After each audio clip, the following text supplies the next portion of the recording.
Hello and welcome to the very first BBC History Magazine audiobook. My name is Dave Musgrove and I'm editor of the magazine. BBC History Magazine is the UK's best-selling history magazine, and we have a regular accompanying podcast where we talk to some of the historians who've written for us. In our August 2011 issue, we have a Tudor special where we've asked 5 leading Tudor experts to explain which of the 5 kings and queens of that dynasty mattered most. I've interviewed these 5 historians to try and build up a picture of the character and achievements of the Tudors. Abridged versions of the interviews have appeared on the regular BBC History Magazine podcast, but here we've put together the full interviews in what I hope is an interesting overview of the entire dynasty. We've got about half an hour on each of the monarchs, ordered chronologically, so coming up, we have...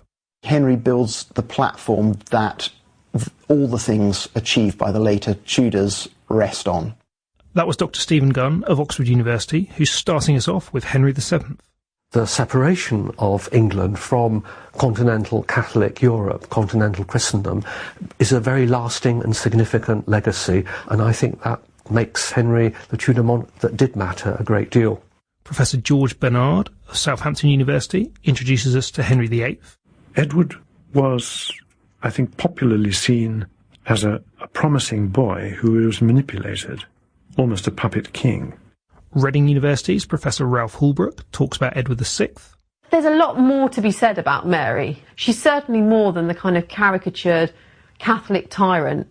Dr Anna Whitelock of Royal Holloway, University of London invites us to reconsider Mary I.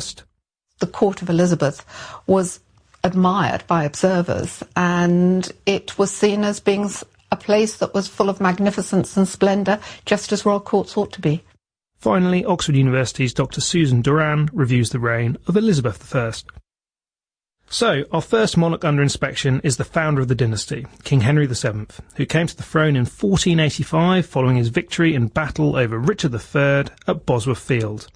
He himself died in 1509, having established the Tudors as holders of the crown.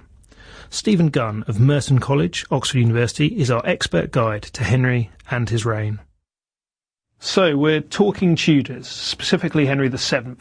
My first question is just can you tell me what you think the key moments in his reign are? I think there are 3 different sorts of key moments in Henry VII's reign. From Henry's point of view, and probably from the point of view of many of his subjects, the really big events are the dynastic events, because in so much as Henry has a manifesto, it's that the way to end the Wars of the Roses is to have a king and a family who have an indisputable claim to the throne, and that therefore you can re-establish stability if you end the civil wars over who is rightfully king. Henry, before he becomes king, promises to his supporters that if he can win the throne, he will marry Edward IV's daughter, Elizabeth of York, daughter of the Yorkist king before Edward V, the Prince in the Tower, and then Richard III. And so he doesn't marry her before he's crowned king. He makes sure he's crowned king first, but he then immediately marries Elizabeth, and that's one big landmark, and then they start having children, which is a series of other big landmarks. So Prince Arthur, who's born in 1486, he's the first child who has both Henry's Lancastrian blood, albeit Henry's direct Lancastrian claim is not at all strong, and Elizabeth's Yorkist blood running in his veins. So he's the token of the new Tudor family. And of course, death rates being as they were in the 15th century, you need more than one son. So the birth of Prince Henry, who's then made Duke of York in 1491, who eventually succeeds as Henry VIII, and then Prince Edmund in 1499.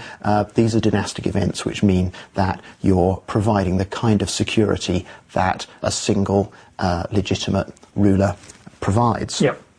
But then, of course, there are also bad dynastic events, most obviously Arthur's death in 1502, so the heir to the throne dies when he's on the edge of manhood. He's just married Catherine of Aragon, and then the death of Elizabeth of York in 1503, which seems to have distressed Henry himself very deeply, and although he talks a bit about...